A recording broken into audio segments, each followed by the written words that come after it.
Elected সরকার বাংলায় মমতা বন্দ্যোপাধ্যায়ের সরকার। সেই সরকার ঠিক করবে বাংলায় যে প্রকল্পগুলো মানুষের স্বার্থে, সেই প্রকল্পগুলো মানুষের স্বার্থে চলবে কিনা।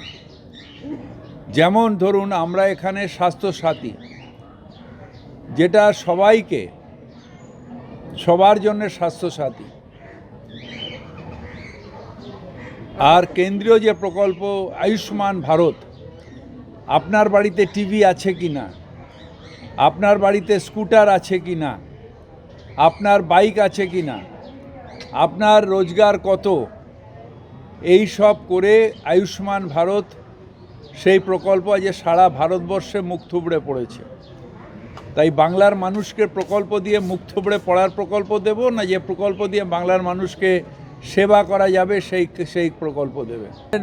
কমিশনের নোটিফিকেশনেই রয়েছে, আপনাদের সংবাদ মাধ্যমেই রয়েছে যে কত ভোটার বাদ হয়েছে। ইনক্লুশন আমি করব কেন?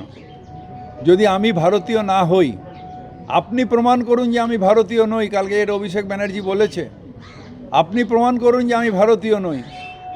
যখন আমাকে পুলিশ ধরে নিয়ে যায়, আমাকে মানে যে কোনো লোককে, তখন পুলিশকে প্রমাণ করতে হয় যে ও ক্রাইম করেছে, ওকে প্রমাণ করতে হয় না যে ক্রাইম করেনি।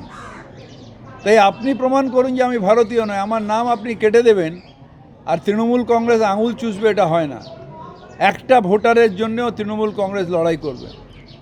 ইনক্লুশন যেগুলো যারা করেছে তারা ইনক্লুশন করেছে, আরও ইনক্লুশন হবে, কিন্তু আপনি এক্সক্লুশন করার অথরিটি নন।